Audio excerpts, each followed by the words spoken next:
Hello and welcome. I'm Geeta Mohan and you're watching World Today. Big news coming in at this hour. The White House has now announced what is to happen on Liberation Day. US declares Liberation Day, that is April 2nd, which is when reciprocal tariffs will apply from the United States of America to the rest of the world. White House Press Secretary Caroline Leavitt is holding a press conference and she very specifically has said that US workers and businesses will be put first. US to offer companies lowest taxes. America looking within, trying to make its own economy more resilient to what is happening with the outside world and ensuring that US economy is insulated. But will these reciprocal tariffs help or not?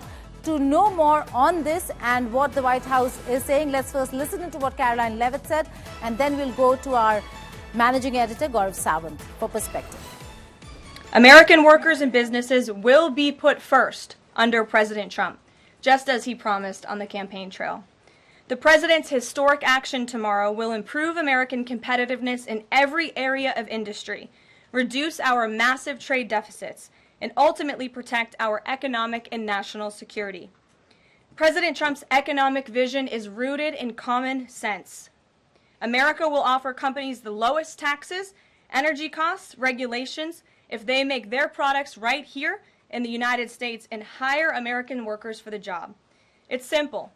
If you make your product in America, you will pay no tariffs.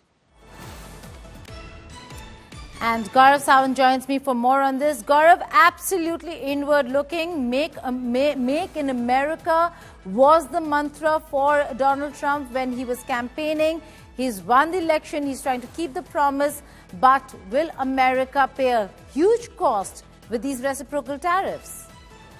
Well, President Donald Trump is trying to sell this idea as one of the greatest days in modern American history, the 2nd of April. They're saying that this is where the golden era for US kicks in.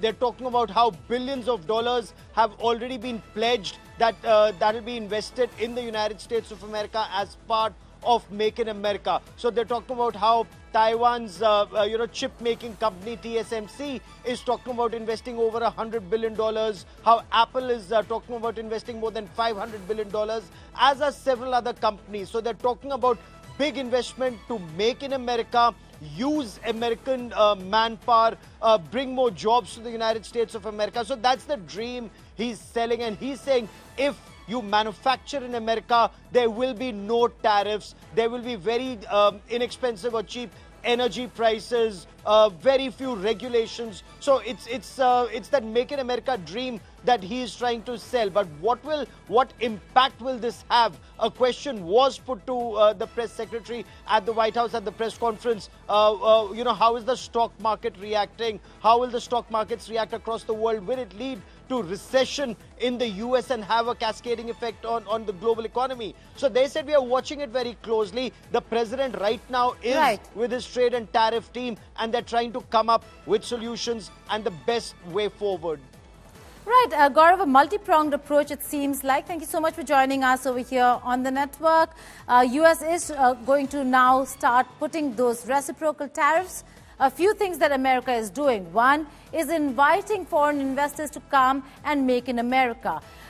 Putting and giving incentives to American companies with lowest taxes by staying in America, and also asking the US companies to invite and encourage companies from foreign to come to America and invest there. So a lot of things here in the making. Will it really help?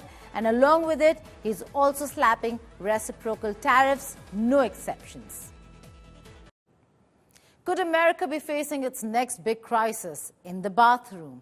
A new wave of tariffs stemming from Trump's ongoing trade war could soon hit where it hurts most, its toilet paper supply. A sharp rise in duties on Canadian softwood lumber could threaten a surge in the prices of toilet paper. This could potentially spark shortages like we witnessed during the COVID-19 pandemic. So how will Trump's tariffs turn bathroom essentials into a looming crisis? Take a look.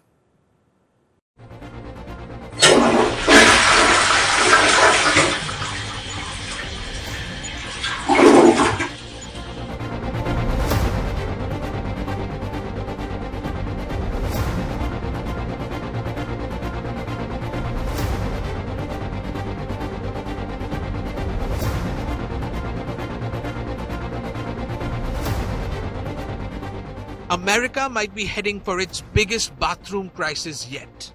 And it's a crisis no one saw coming. Trump's tariff war could soon hit Americans where it hurts the most, their bathroom shelves. A new wave of tariffs on Canadian softwood lumber threatens to disrupt the supply chain for toilet paper. This could lead to a pandemic-style shortages that we saw during COVID-19. So, what's behind this unexpected crisis? And how did toilet paper become the latest casualty of Trump's trade war?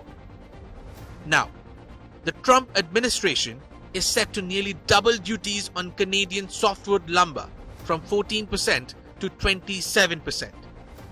There is also a potential for further hikes, pushing it beyond 50%. While Trump argues that these tariffs will boost American manufacturing, they might also cripple the supply of northern bleached softwood kraft pulp. This is the key ingredient in toilet paper and paper towels.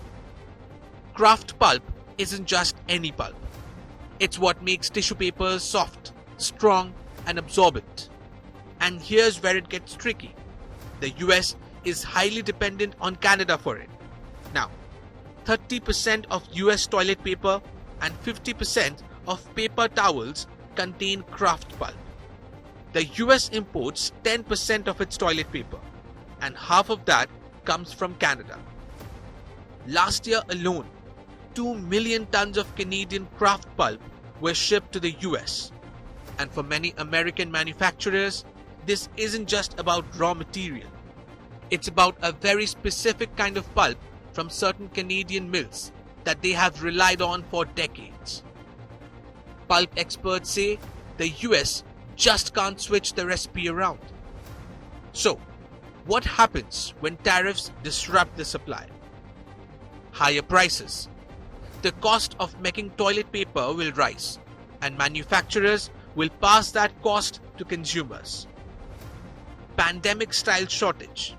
If Canadian pulp mills shut down due to high tariffs, we could see store shelves emptied out like in 2020 during COVID-19. US sawmills could shut down too, as fewer lumber imports mean fewer wood chips, another key ingredient in pulp production. This isn't just a US-Canada issue. The ripple effect could hit the entire global supply chain. Canadian sawmills could shut down or cut production, reducing overall supply. Paper manufacturers can't just replace Canadian pulp with an American alternative overnight. Tissue production slows, leading to higher demand, lower supply, and skyrocketing prices worldwide. So, if you thought expensive eggs and milk were bad, wait until toilet paper prices surge. Will the US find an alternative to Canadian pulp? Or will America soon be scrambling for toilet paper like it's 2020 all over again? With Rudrashish Kanjilal, Bureau Report, India Today Global. Trump administration has temporarily halted the processing of certain green card applications, leaving thousands of immigrants in a state of uncertainty. This move has sparked concerns among those hoping to secure permanent residency in the United States of America. For many Indian immigrants seeking stability and opportunity in America, this policy shift could translate into years of waiting, legal hurdles, and an uncertain future. With immigration reforms becoming a battleground issue, will this latest restriction shatter the dreams of those aspiring to build a life in the US?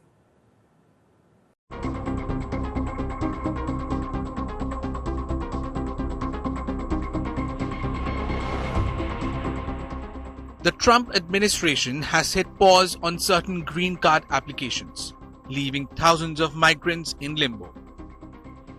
For Indians seeking refuge in the US, this could mean years of uncertainty. Will this latest crackdown derail their American dream? Let's break it down. The US has long been a land of opportunity for Indian migrants. But under President Donald Trump's second term, the door is tightening. The latest move? A suspension of processing green cards for refugees and asylees. The Department of Homeland Security claims that is necessary for additional screening, but critics argue it's another blow to legal immigration. How will this impact Indians caught in the middle of this political storm? Indians make up a significant portion of asylum seekers in the US. Delays in green card processing could mean job insecurity. Many asylees depend on work permits, which could be impacted by extended bureaucratic backlogs. Family separation. Many have family members still in India, awaiting reunification, now facing indefinite delays. Legal risks. A prolonged wait increases the risk of denial or deportation, even after years of living in the US. Indian tech workers, often on H-1B visas, are also watching closely. While this specific freeze doesn't directly target employment-based green cards, it signals Trump's broader agenda of tightening legal immigration. Trump's hardline immigration stance isn't new, from restricting H-1B visas to tightening asylum policies. His administration has systematically reduced legal pathways for immigrants. The claim: national security. The reality: a direct impact on thousands of Indians who contribute to the US economy and society. Even more concerning is the recent crackdown on student activities. Several foreign scholars, including those of Indian origin, have faced scrutiny, deportation threats, or even arrests. The administration's aggressive stance on vetting extends beyond asylum seekers. It's targeting legal migrants too. With no timeline for resumption, Indian asylum seekers face an uncertain future. Legal battles are likely, but the immediate impact is undeniable. Frustration, fear, and a growing sense of instability for thousands who saw the US as a refuge. For many Indians, the American dream is slipping further out of reach. As Trump doubles down on immigration, the question remains: will legal migrants ever get the stability they were promised? With Rishika Radhya and Rudrashish Kanjilal, Bureau Report, India Today Global.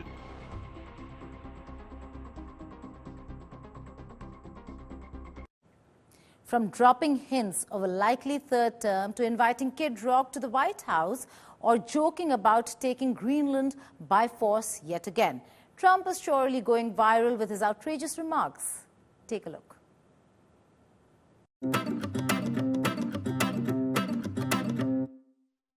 US President Donald Trump's video hinting at Trump versus Obama in next presidential election is going viral on internet. Hinting at third term, Trump says he would love to run against former President Barack Obama in 2028. There's this other story. I know it's hypothetical right now, but if you were allowed for some reason to run for a third term, is there a thought that the Democrats could try to run Barack Obama against you? I'd love that. For his third term? Boy, I'd love that. That would be a good one. I'd like that. Videos of Kid Rock present in the Oval Office during Donald Trump's press conference is going viral on social media. On Monday, Trump was joined by Kid Rock for the signing of an executive order aimed at what the White House is calling exploitative ticket scalping. But what grabbed the attention of the netizens was Trump's question to a reporter asking if Biden ever did such news conference. Yeah. Did Biden do news conferences like this, Peter? I don't think No. so. He was never standing next to somebody who looked like they were about to be shot out of a cannon. Wouldn't have worked out. Donald Trump's definition of women has become the talking point on internet. Speaking at a press conference at the Oval Office, America's commander-in-chief defined a woman as someone who can have a baby. While most found the definition cute, some called it as bizarre statement. What is a woman and why is it important that we understand the difference between men and women? Well, it's sort of easy to answer for me because a woman is somebody that can have a baby under certain circumstances. She has a quality. A woman is a person who's much smarter than a man, I've always found. A woman is a person that doesn't give a man even a chance of success.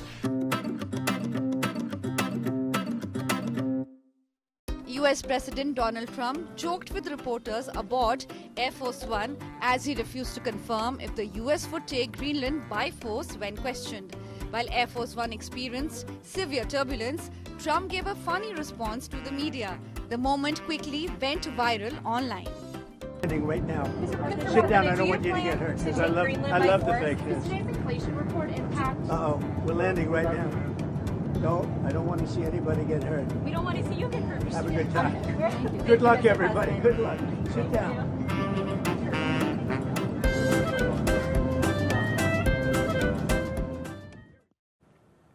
After sparking a layoff storm in Washington, D.C., Elon Musk is now caught in a personal scandal. The controversy? His alleged reduction of child support for one of his children. And the accuser? Conservative influencer Ashley Sinclair, who claims Musk cut support for their son by 60%, forcing her to sell her $100,000 worth of Tesla. So what's really happening behind the scenes? And how far does this drama reach?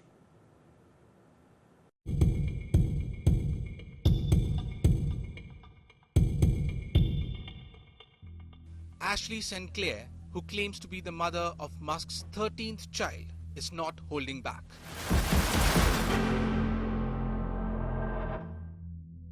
She recently took to social media platform X, accusing the billionaire of drastically reducing his financial support for their son by over half. But the story doesn't end there. Elon Musk himself is now questioning the paternity of the child. The tech billionaire also claimed that he paid Sinclair $2.5 million in child support, and on top of that, a yearly payment of $500,000. But Sinclair didn't take kindly to Musk's remarks. In a fiery response, she pointed out that she had asked Musk to confirm paternity even before the child was born. She went on to say that he withdrew most of the child support money to punish her for disobedience. In February, Sinclair revealed that Musk was the father of the 5-month-old child, although she had initially kept the news private for her son's protection. Musk's family tree is already a complicated one, with 6 children from his first marriage to Justine Wilson, 3 children from his relationship with musician Grimes, and 3 more with his current partner, Siobhan Zills. As Sinclair continues to call out Musk publicly, will Elon Musk step up and take control of his personal mess before it gets any worse? With Rudrishish Kanjilal, Bureau Report, India Today Global.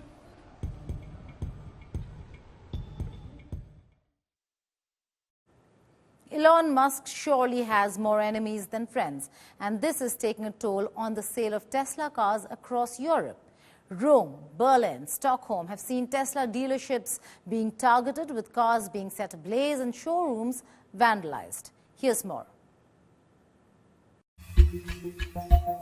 Time seems to be working against Tesla CEO Elon Musk as he faces growing backlash both at home and abroad.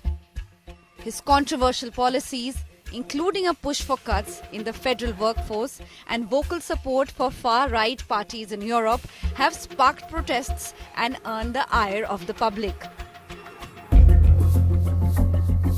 Tesla showrooms across Europe are bearing the brunt of the anger. In Rome, a fire broke out overnight at a Tesla dealership, destroying 17 vehicles.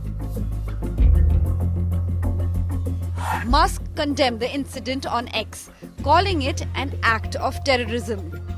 Authorities are investigating possible involvement of anarchist groups in the arson attack.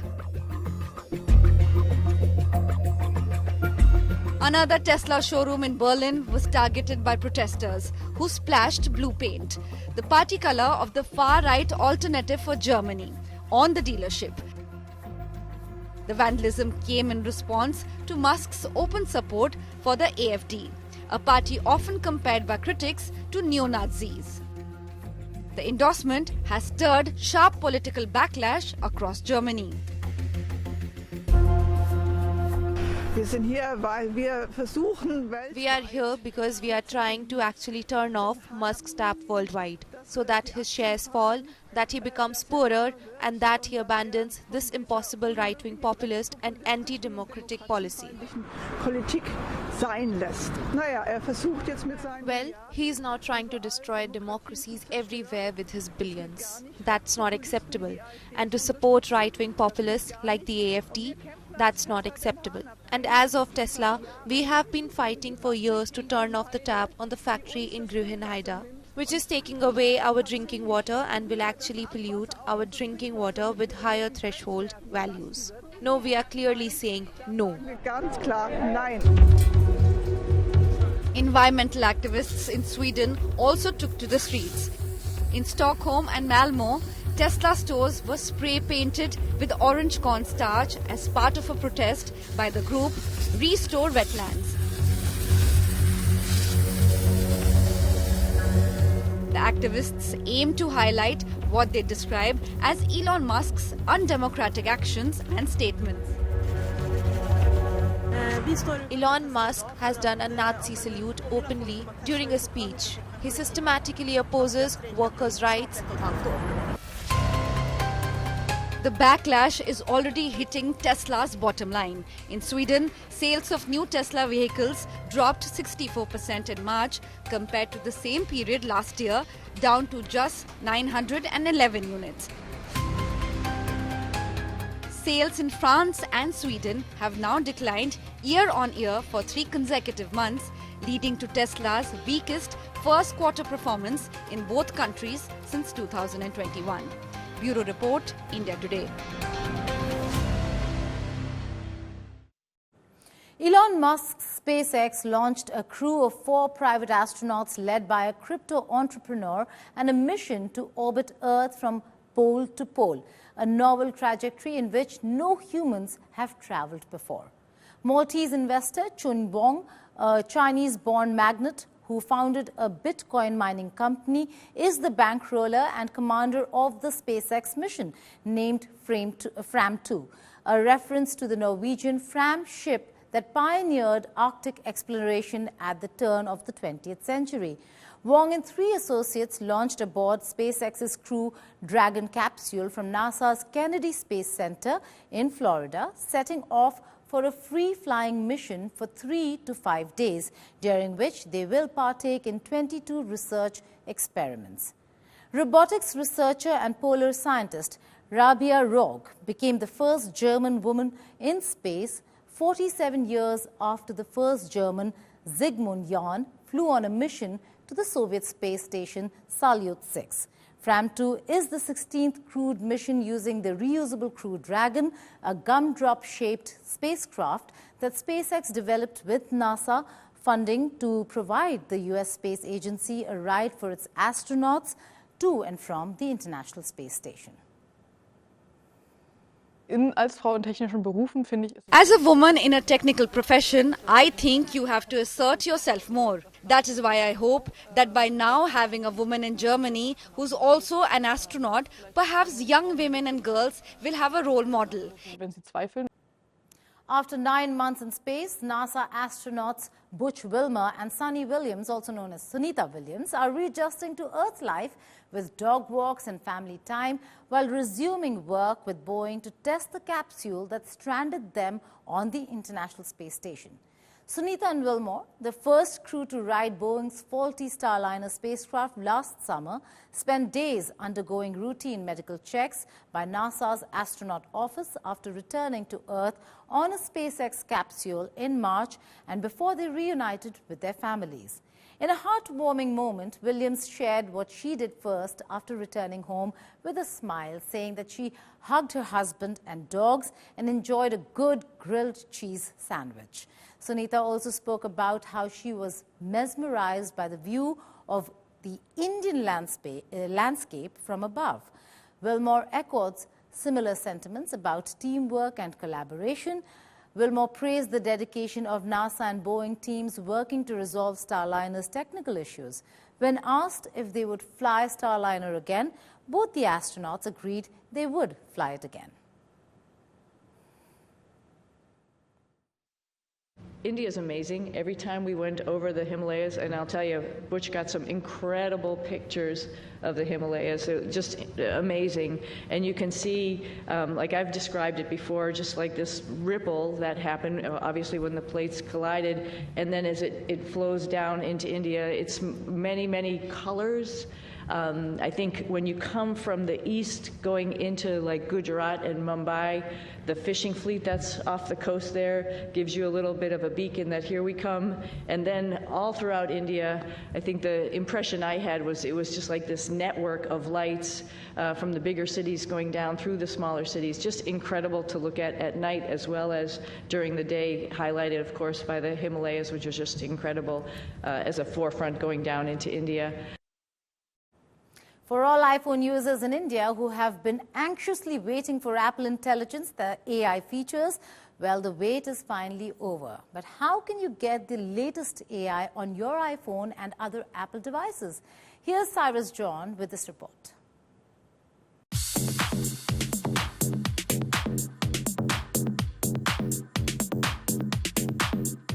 It's good news for Apple users in India because all of the AI features that Apple had promised during the Worldwide Developers Conference last year are coming for Indian users. Now, how will AI actually change the game? Remember, the Samsung Galaxy series or the Google Pixel devices have these array of AI features, and now they are coming, but some of them are coming to iPhones and also the Apple device ecosystem. Now, some of the AI features, like, for example, if you have these long paragraphs that you need summaries for, the AI can do it. Siri looks brand new. All this neon around your screen just looks fantastic. If you want objects removed from your images, maybe someone's photo bombing you, AI can do that now. And these features, by the way, were earlier in beta stage, but the final version had been launched with the new iOS 18.4. You have to go in your iPhone and update to the latest firmware. Then only will you be able to use this. And a host of AI features. You can create emojis, memojis, and I can't even list them. There are so many. The only way for you to experience them